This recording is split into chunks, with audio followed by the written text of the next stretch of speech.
Respected listeners and dear students, Assalamu alaikum and welcome to my YouTube channel. Let's learn. Let's start the reading of chapter number 9 from page number 67. Chapter number 9 है हमारा money. इसमें हम पढ़ रहे थे कि हमने देखा कि मनी का हम रोज़मर्रा ज़िंदगी में इस्तेमाल करते हैं। एक ही टाइप की जो मनी है यानी सेम मनी को डिफरेंट वे से डिफरेंट लोग किस तरह से खर्च करते हैं। कुछ इसको पूरे का पूरा खर्च कर देते हैं, कुछ हिस्सा कुछ लोग बचा लेते हैं और कुछ उस हिस्से से मुनाफा कमा के उस मुनाफे को डबल कर लेते हैं और कुछ जो है उस मुनाफे को चैरिटी में भी दे देते हैं और उसके बाद उनके पास ओरिजिनल रकम वैसी की वैसी मौजूद रहती है।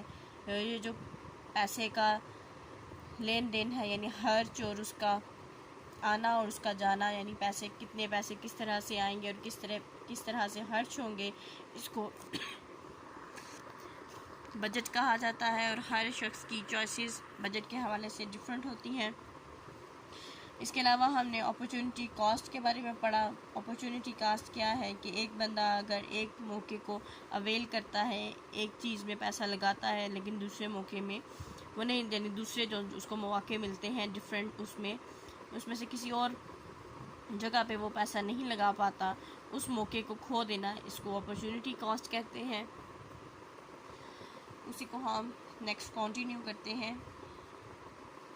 An individual might have to choose between taking on some extra work or having a day off. एक आम अकेला शख्स वो ये चूज़ कर सकता है, वो ये फ़ैसला कर सकता है कि उसे एक्स्ट्रा काम करना है या उसे दिन का इख्तिताम कर देना है। The opportunity cost if they take the day off is the money that they would have earned for working the extra hour. इसकी जो मौके को खोने की जो लागत होगी इसकी ये होगी कि इसने वो जो अगर वो बंदा ऑफ ले लेता है, छुट्टी कर देता है, तो वो पैसे जो उसे एक्स्ट्रा काम करने से, एक्स्ट्रा घंटों में जो भी काम करना था इसने वो मिलने थे, वो उसको नहीं मिलेंगे, वो उसने खो दिए। वो एक शख्स के लिए वो उसकी अपॉर्चुनिटी कॉस्ट है, यानी उस मौके को खोने की लागत है। What would be the opportunity cost for working the extra hours? तो उसकी क्या अपॉर्चुनिटी कॉस्ट होगी एक्स्ट्रा आवर्स में काम करने की। When the government decides to invest in one area, जब कोई हुकूमत ये फैसला करती है कि उसे एक जगह में, एक सेक्टर में पैसे लगाने हैं, for example education, the opportunity cost might be that they spend less on another area. मिसाल के तौर पर अगर ये हुकूमत फ़ैसला करती है कि उसे तालीम में सरमायाकारी करनी है, तालीम में पैसे लगाने हैं, तो इसका मतलब ये है कि वो पैसे उधर लगा दिए और जो दूसरा मौका था उसके लिए जो पैसे हैं वो कम बचेंगे दूसरे एरिया में लगाने के लिए।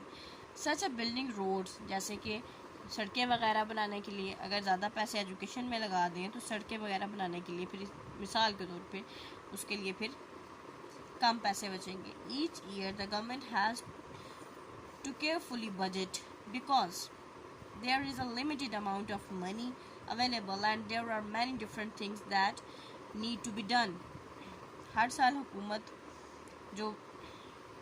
के पास जो बजट होती है उसके लिए हुकूमत को बहुत केयरफुल होना चाहिए, यानी उसको बहुत ही एहतियात से खर्च करना चाहिए, क्योंकि जो पैसे होते हैं वो जो अवेलेबल पैसे होते हैं वो लिमिटेड अमाउंट होती है, यानी बहुत ज़्यादा नहीं होते, तो इसलिए बहुत सारी चीज़ें होती हैं जो हुकूमतों ने करनी होती हैं। As you can see there are always economic choices to be made, choices are limited and there are often opportunity costs that need to be thought about. जैसे कि हमने ये जितना भी हमने पढ़ा उसमें देखा हमने कि जो माशी हमारी दिलचस्पियाँ हैं, जो माशी तौर पे जिन चीज़ों को हम पसंद करते हैं ये हम कर सकते हैं, लेकिन ये भी लिमिटेड होती हैं, यानी इसमें भी हम बाउंड होते हैं। हमने सारे हालात को देखते हुए अपनी चॉइसेस किस चीज़ को हम प्रेफर करेंगे, अपनी तरजीहात को चेंज करना पड़ता है हमें। फिर उसके बाद हमने अपॉर्चुनिटी कास्ट के बारे में पढ़ा, यानी इन्हीं मजबूरियों को देखते हुए जब हम एक मौके को अवेल करते हैं, दूसरे को छोड़ देते हैं, तो उसको अपॉर्चुनिटी कॉस्ट कहते हैं। यहाँ पे एक बार ग्राफ गिवन है, माय मंथली बजट, यानी ये महीने का एक बजट गिवन है। अब इसमें जो ब्लू कलर है वो शो कर रहा है essential food, rent and bills, यानी जो ज़रूरी खाना पीना है, किराया वगैरह या बिल वगैरह है, वो सबसे ज़्यादा होते हैं, ये 50%। देन येलो कलर शो कर रहा है अदर कॉस्ट, यानी कुछ और पैसे, gym class, books, cinema trips, ये वो पैसे हैं जो कि 30% वहाँ पे खर्चा हो गया। सेविंग्स क्या है, कॉलेज फ़ी, एमरजेंसीज, ये सेविंग्स आ गई, इसमें सेविंग्स भी सी में, फ़ीस भी सी से, और एमरजेंसीज ये हैं 20%, यानी एक शख्स ने अपने इस मंथली बजट को शो किया है बार ग्राफ में। नेक्स्ट है हमारे पास सेविंग मनी, यानी पैसों को किस तरह से बचत किस तरह से की जाए, पैसों की बचत। Sometimes we want to buy something, बाज़-औक़ात हम कोई चीज़ ख़रीदना चाहते हैं, that cost a lot of money, जिसके लिए हमें बहुत ज़्यादा पैसे देने पड़ते हैं, जिसकी जो लागत है वो बहुत ज़्यादा होती है। To do this we need to save up money, तो इसके लिए हमें पैसों को सेव करना पड़ता है, पैसों की बचत करनी पड़ती है ताकि हम उस चीज़ को खरीद सकें। If someone wants something but does not have the money to get it, they save the money, अगर कोई शख्स कोई चीज़ ख़रीदना चाहता है लेकिन उसके पास पैसे नहीं हैं, तो उसे फिर उस चीज़ को ख़रीदने के लिए पैसों की बचत करनी चाहिए, पैसों को सेव करना चाहिए।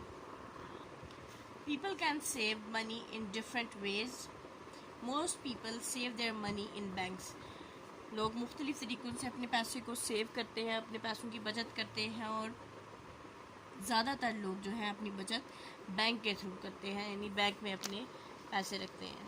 जैसे आप लोग बच्चे हैं तो आप लोगों को अपने पैसों को सेव करने के लिए मनी बॉक्स में अपनी पॉकेट मनी को सेव करें, और उस पॉकेट मनी से अपनी चीज़ों को बाय किया करें, जो अच्छी आप लोग गेम्स खेलें, कुछ भी चीज़ें उसको आप अपनी पॉकेट मनी से बाय किया करें।